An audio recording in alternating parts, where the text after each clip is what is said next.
Question number 4 is, if O, A and B are 3 points in the plane, find M1, M2 as the midpoint of line segment AB and OB respectively and find the distance of M1 and M2.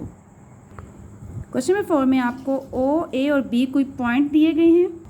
इस question में 3 points बोले गए हैं और बोला गया कि ये एक ही लाइन सेगमेंट में हैं, तो आप M1 और M2 फाइंड आउट करो। M1 जो है वो आपके पास है mid point of AB and M2 जो है वो आपके पास है मिड पॉइंट ऑफ OB। ये दोनों आपको क्वेश्चन में बोले गए हैं, तो आप M1 फाइंड आउट करो। इट्स मीन A से लेकर B तक का distance find out mid point find out करो। M2 जो है आप O से लेकर B तक का मिड पॉइंट फाइंड आउट करो। जब आप ये दोनों मिड पॉइंट फाइंड आउट कर लोगे तो आपको बोला गया कि M1 और M2 पे डिस्टेंस फार्मूला से ये आपके पास डिस्टेंस फाइंड आउट करो। तो आपके पास M1 का पॉइंट ये है, M2 का पॉइंट ये है, आप डिस्टेंस फार्मूला से ये फाइंड आउट कर सकते हो।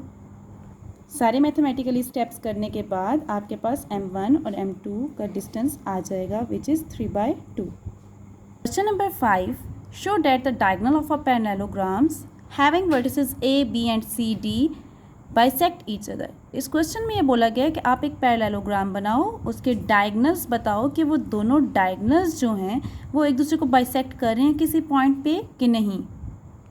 एक पैरेललोग्राम बनाई, A, B, C, D इस पैरेललोग्राम के वर्टिसेस हैं। क्वेश्चन में बोला गया कि आप शो करो कि उसके डायगनल्स बाइसेक्ट कर रहे हैं कि नहीं। आपने जब डायगनल्स ड्रॉ किए तो आपके पास डायगनल्स बने A, C और B, D। आप इन दोनों डायगनल्स के मिड पॉइंट फाइंड आउट कर लो, mid point of A, C and mid point of B, D। जब आप इन दोनों डायगनल्स के मिड पॉइंट फाइंड आउट कर लोगे तो अगर उन दोनों डायगनल्स के मिड पॉइंट सेम आ रहे हैं तो इट्स मीन वो एक ही पॉइंट पे बाइसेक्ट कर रहे हैं। अगर उन दोनों डायगनल्स के मिड पॉइंट सेम नहीं आ रहे तो जब आपने मिड पॉइंट फाइंड आउट किया पहले डायगनल AC का तो आंसर आया 0 और -1/2। सेकंड डायगनल B और D का अगर आप मिड पॉइंट फाइंड आउट करो तो उसका आंसर भी आएगा 0 और -1/2। Both diagonals have same mid points, hence they bisect each other at point O। क्योंकि दोनों डायगनल्स के सेम मिड पॉइंट्स हैं तो हम कह सकते हैं कि इन दोनों डायगनल्स जो हैं ये दोनों डायगनल्स किसी एक पॉइंट पे बाइसेक्ट कर रहे हैं, which is O। Question number 6 is, the vertices of a triangle are P, Q and R show that the length of a line segment joining the midpoint of the line segment RP and QR is 1/2 PQ। इस question में ये बोला गया है कि आपके पास कोई triangle है जिसकी 3 वर्टिसेस हैं P, Q एंड R। आपने शो करना है कि P, Q एंड R पे, यानी कि आपके पास कोई मिड पॉइंट आपने फाइंड आउट करना है RP का एंड QR का। उस मिड पॉइंट को ज्वाइन करने वाली जो लाइन होगी उसकी लेंथ इसके 1/2 PK के इक्वल होगी।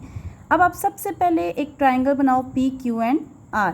जब आप वो ट्राइंगल बना लोगे तो आप उस ट्राइंगल से P से Q, Q से R एंड R से P का डिस्टेंस फाइंड आउट कर लो। तो ये हमने ट्राइंगल बनाई P, Q एंड R।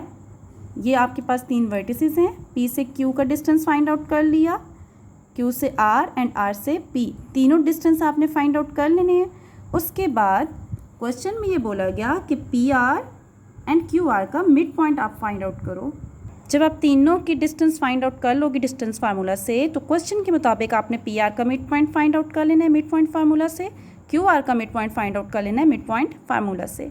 उसके बाद ये बोला गया कि PR का जो आपके पास मिड पॉइंट आएगा और QR का जो आपके पास मिड पॉइंट आएगा, उन दो मिड पॉइंट्स को ज्वाइन करने वाली लाइन जो है वो लाइन P/Q को हाफ करेंगे तो उसके इक्वल आ जाएगी। यानी P/Q अगर 4 सेंटीमीटर है तो ये लाइन आपके पास 2 सेंटीमीटर होगी। इट्स मीन जब 4 को आप डिवाइड करेंगे 2 के साथ यानी PQ का हाफ करेंगे तो ये मिड पॉइंट की लाइन जो है ये इक्वल आनी चाहिए। ये चीज़ आपने प्रूव करनी है। जब आपने PR का मिड पॉइंट निकाल लिया, QR का मिड पॉइंट निकाल लिया, तो अब आपने इस मिड पॉइंट की लेंथ फाइंड आउट करनी है। तो उस लेंथ के लिए PR और QR का आपने डिस्टेंस फाइंड आउट कर लेना। लेंथ हमेशा आप डिस्टेंस फार्मूला से फाइंड आउट करते हो। तो PR और QR का डिस्टेंस आया √34। कंडीशन के मुताबिक कंडीशन में ये गिवन है कि 1/2 PQ आपके पास इन दोनों डिस्टेंस के इक्वल आएगी, यानी आर पी और आर क्यू की डिस्टेंस के इक्वल आएगी। तो आप अगर पी क्यू का डिस्टेंस को इन दोनों की डिस्टेंस से कंपेयर करें, आप वैल्यूज़ पुट करें, तो पी क्यू को जब 2 से डिवाइड करेंगे तो तब ही आपके पास इस डिस्टेंस के इक्वल आएगा, लिहाजा आपके पास गिवन कंडीशन सेटिस्फाई हो जाएगी। Thank you students.